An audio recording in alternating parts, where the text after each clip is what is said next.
जयत्यति बलो रामो लक्ष्मणस्य महाबला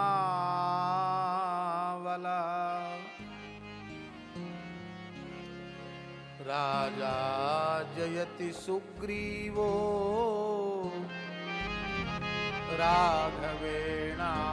राघवेणाभिपालितः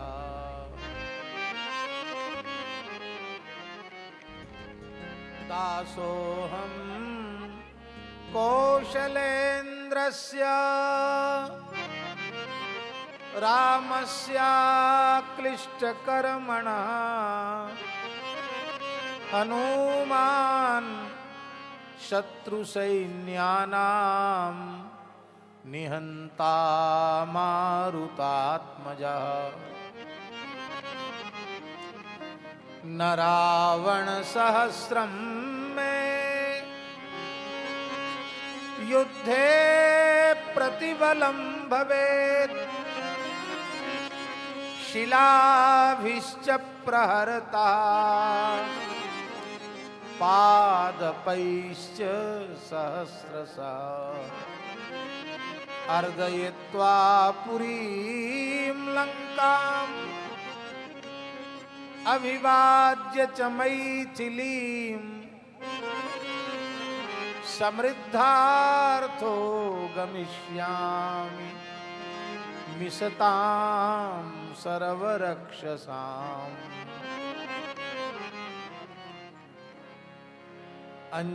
अंजनानंदनं वीरं जानकी शोकनाशनम्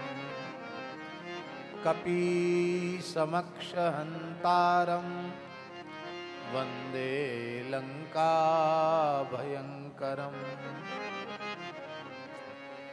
श्रीराम जय राम जय जय राम श्रीराम जय राम जय जय राम श्रीराम जय जय जय राम श्रीराम जय राम जय जय राम श्रीराम जय राम जय जय राम श्रीराम जय राम जय जय राम श्रीराम जय राम जय जय राम श्रीराम जय राम जय जय राम श्रीराम जय राम जय जय राम श्रीराम जय राम जय जय राम जय सिया राम जय जय हनुमान जय सिया राम जय जय हनुमान संकट मोचन कृपा निधान संकट मोचन कृपा निधान जय जय विघ्न हरण हनुमान जय जय विघ्न हरण हनुमान रक्षा कीजिए श्री हनुमान रक्षा कीजिए श्री हनुमान श्री गुरु रामानंद भगवान श्री गुरु रामानंद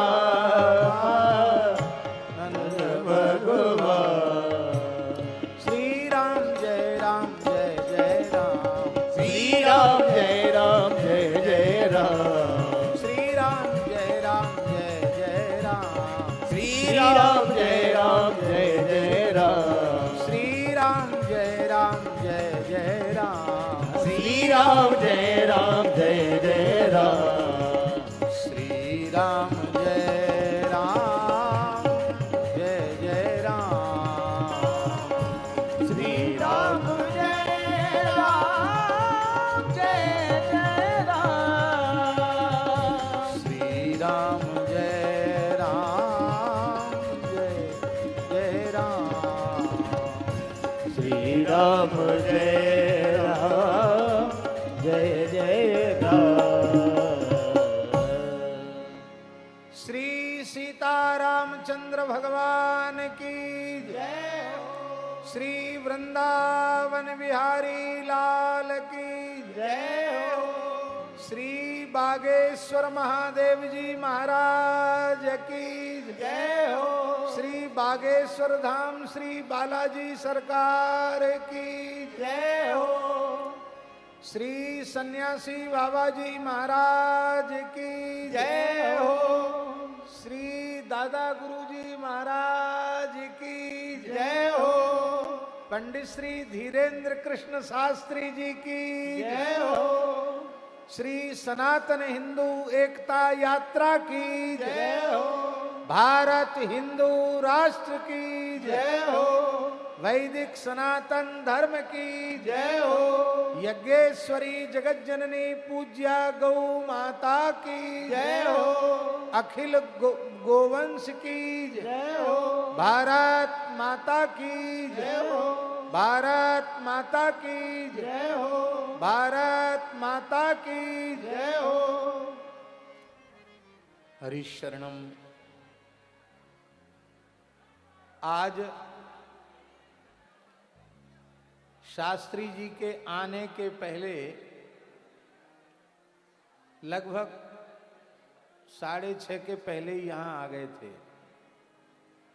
तब से अब तक बैठकर खूब बुंदेली कलाकारों के भी भजन सुनने का अवसर मिला और हरियाणा के भी कलाकारों का भजन कीर्तन सुनने का खूब अवसर मिला।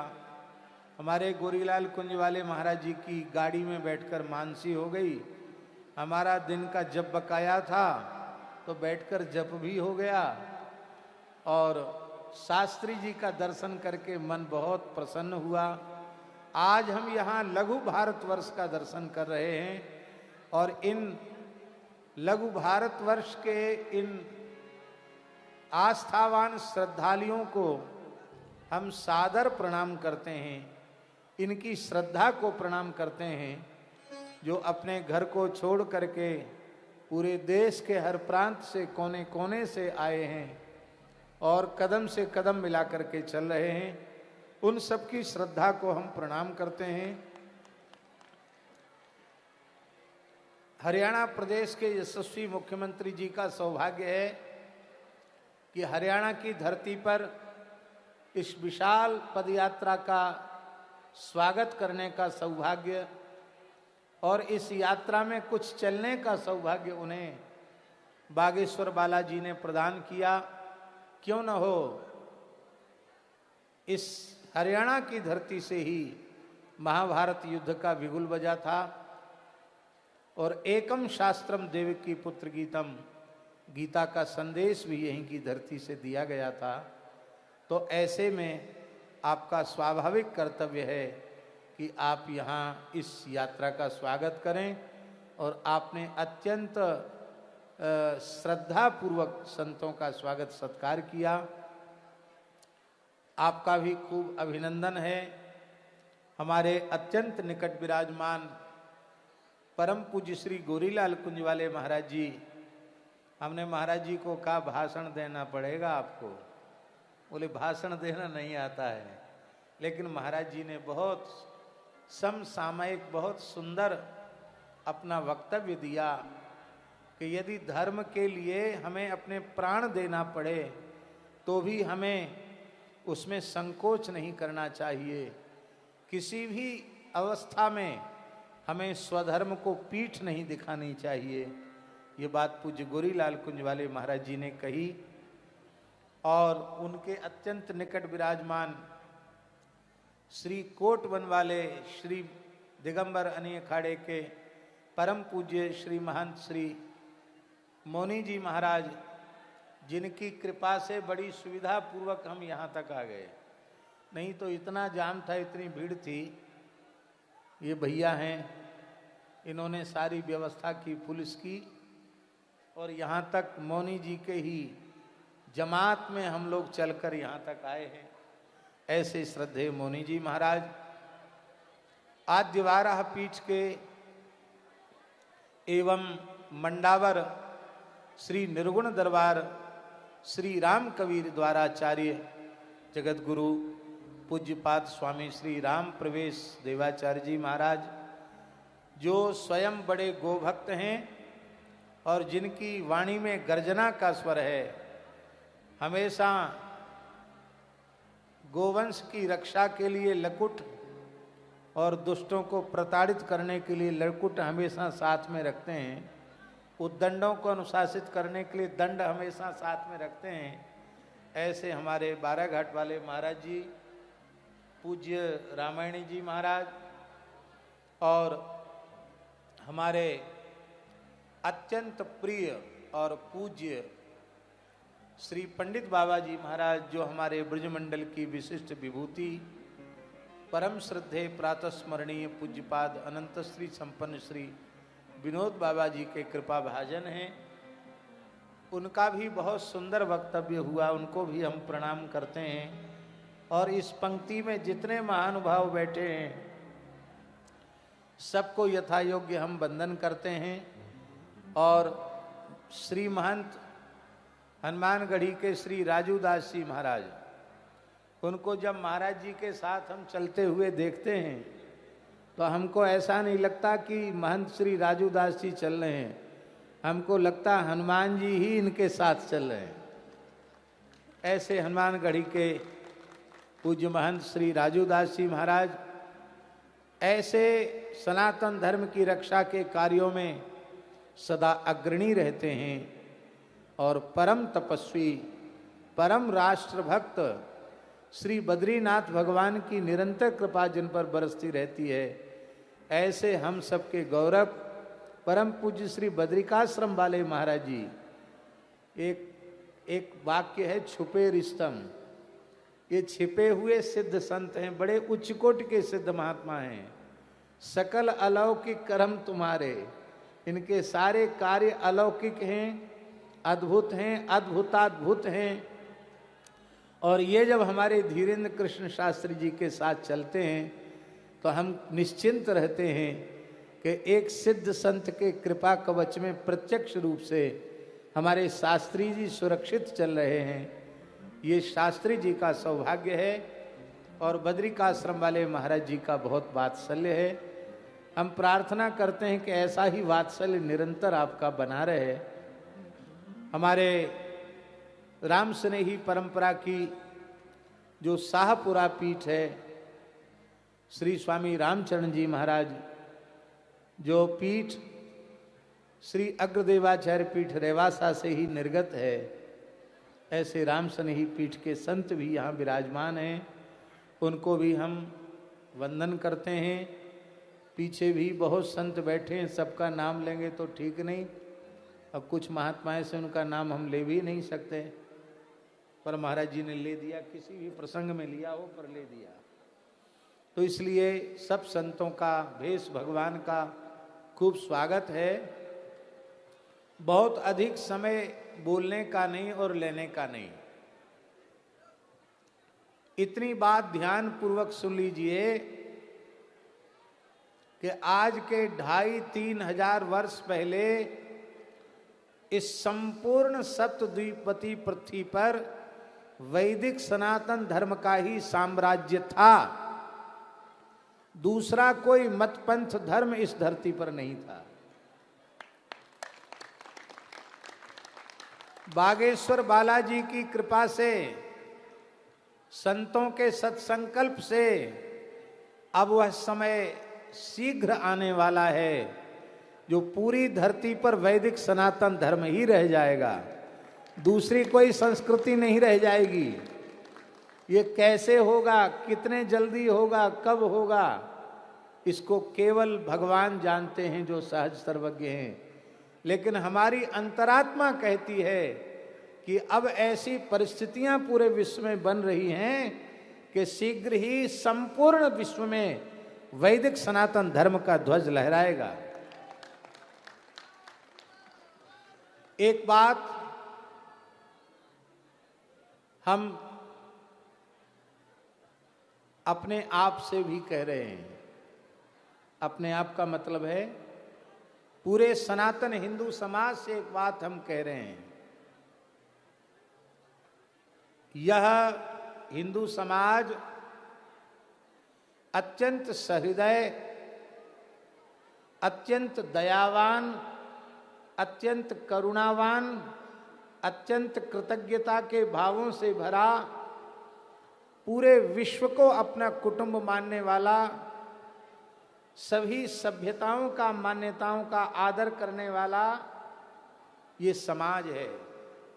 और ऐसे समाज में, ऐसे संस्कारों में हमारा जन्म हुआ है, ये हमारे लिए सौभाग्य की बात है। लेकिन एक बात का विचार प्रत्येक हिंदू को करना चाहिए, ऐसे विराट समाज और ऐसी विराट संस्कृति में पैदा होने वाले हम लोग, जिस संस्कृति का साम्राज्य पूरी धरती पर रहा हो, जहां के सम्राट सप्तद्वीपति पृथ्वी के एक छत्र सम्राट हुआ करते हों, वह धर्म इतने जल्दी सिमट कैसे गया? एकमात्र नेपाल हिंदू राष्ट्र था, उसकी भी क्या स्थिति हो गई आप सब जानते हैं। भारतवर्ष में बहुसंख्यक हिंदुओं के देश में हिंदुओं की क्या स्थिति है? देश स्वतंत्र होने के पहले विभाजित हो गया और स्वतंत्रता का आनंद वह एक अत्यंत विषाद और दुख के रूप में परिवर्तित हो गया। और एक समस्या पैदा हो गई हमेशा के लड़ाई झगड़े की। हमने अपने चारों ओर अपने शत्रुओं का निर्माण कर लिया है, खाद पानी देकर के निर्माण किया है, उनको अंकुरित किया, उनको पल्लवित किया, उनको पुष्पित किया और उनको फलित होने का अवसर भी हम लोग दे रहे हैं। और यही कारण है कि इतनी बड़ी विचारधारा अत्यंत संकुचित होती चली जा रही है। तो आखिर अपनी भूल का अनुभव हम लोगों को करना चाहिए कि नहीं? उस भूल के सुधार की आवश्यकता है और वह भूल हम सुधारें। इसीलिए इतने बड़े जन समुदाय को लेकर, लाखों श्रद्धालुओं को लेकर के दिल्ली से वृंदावन तक की हिंदू सनातन एकता पदयात्रा हमारे अत्यंत प्रिय और अत्यंत वात्सल्य भाजन, स्नेह भाजन और इस उच्चता के शिखर पर समासीन अत्यंत आदरणीय पंडित श्री धीरेन्द्र कृष्ण शास्त्री जी जो इतना प्रयास कर रहे हैं, उसके मूल में यही है कि हमारी अपनी जो व्यक्तिगत भूल है उस भूल को हम समझें और जितना जल्दी हो सके उस भूल का हम परिमार्जन करें। आप लोगों के मन में आ रहा होगा कि वो कौन सी भूल है हिंदू समाज की। हिंदू समाज की इस भूल का नाम है शत्रु बोध का अभाव। फिर से सुन लो, क्या कह रहे हैं हम? शत्रु बोध का अभाव। हमारी सभ्यता का, हमारी सनातन संस्कृति का असली शत्रु कौन है, असली दुश्मन कौन है, यह बात आज तक हम लोग नहीं समझ पाए, न समझने के लिए राजी हैं। हम ये नहीं कहते कि आप शत्रुता कीजिए, आप झगड़ा कीजिए, आप मारकाट कीजिए, क्योंकि ये हमारे संस्कारों में नहीं है, ये हमारी सभ्यता में नहीं है। हमें ऐसा करने की बात तो जाने दो, सोचना भी नहीं है। लेकिन इतनी सावधानी अवश्य रखनी है कि अमुक अमुक मत पंथ समुदाय, अमुक मत पंथ समुदाय हमारी सनातन संस्कृति का विरोधी है। इस बात को भीतर से समझने की आवश्यकता है। वो विरोधी समुदाय कौन है? हम सनातन धर्म का मंच है, हिंदू एकता पदयात्रा का मंच है, इसलिए हमें कहने में तनिक भी संकोच नहीं है। मुस्लिम विचारधारा, इस्लाम वाली विचारधारा महाराज जी, और ईसाई मिशनरियों वाली विचारधारा, वो वैदिक हिंदू सनातन संस्कृति की कभी समर्थक नहीं रही है। इन्होंने सदा सर्वदा से हमें अपना शत्रु माना है और निरंतर अपने मिशन में वो आगे बढ़ते चले जा रहे हैं। और हम गंगा जमुनी संस्कृति का नाम लेकर के और जाने क्या क्या कह करके हम यह मानने के लिए तैयार नहीं हैं कि संस्कृति ने हमारी देश की सभ्यता को कितना नुकसान पहुंचाया। भगवान श्री राम के मंदिर को बनाने में 500 वर्ष का समय लग गया। काशी की स्थिति दिखाई पड़ती है। आज विश्वनाथ जी का कॉरिडोर माननीय प्रधानमंत्री जी ने बनाया, उसको देखकर प्रत्येक सनातनी का, भारतीय का हृदय गर्व से फूलता है। किंतु साथ ही उसी स्थान पर एक विवादित इमारत को देख करके मन जलता भी है, हृदय कचोटता भी है कि हमारे प्राचीन विश्वनाथ मंदिर को तोड़कर यह हिंदुओं को नीचा दिखाने के लिए विवादित इमारत बनाई गई। सेठ श्री जयदयाल जी डालमिया, श्री भाई हनुमान प्रसाद पोद्दार जी, परम श्रद्धेय स्वामी श्री अखंडानंद सरस्वती जी, श्री सुदर्शन सिंह चक्र जी, श्री प्रभुदत्त जी ब्रह्मचारी जी आदि महापुरुषों ने एकत्रित होकर के श्री कृष्ण जन्मभूमि का, जन्म स्थान का दिव्य भव्य निर्माण किया, भागवत भवन का निर्माण किया। लेकिन वहां भी जब हम मूल जन्म स्थान पर विवादित इमारत को देखते हैं तो हमारे हृदय में सूल उठता है, अत्यंत पीड़ा होती है। हमारे प्राचीन मठ मंदिरों को किसने उजाड़ा? हमारे धर्म ग्रंथों की होलियां किसने चलाई? आज भी बकरीद के समय पर हमारे गोवंश को घसीटता हुआ सड़े आम काट देने वाला कौन है? गोमांस खाने वाला कौन है? यह हमें समझना पड़ेगा। हम ये नहीं कहते उनसे झगड़ा करो, लेकिन हिंदू समाज में शत्रुबोध की भावना होनी चाहिए। हमारे सनातन के असली दुश्मन कौन? और हमें ऐसा विश्वास है, जब 2500-3000 हजार वर्ष पहले दूसरी कोई विचारधारा थी ही नहीं, तो एक बार जन जागरण की पूरे विश्व को जगाने की आवश्यकता है। हम समझते हैं जो दुर्भाग्य से मूल सनातन संस्कृति से छिटक गए हैं, भटक गए हैं, वे भी लौट करके घर वापसी करेंगे, वे भी अपने पूर्वजों को याद करेंगे।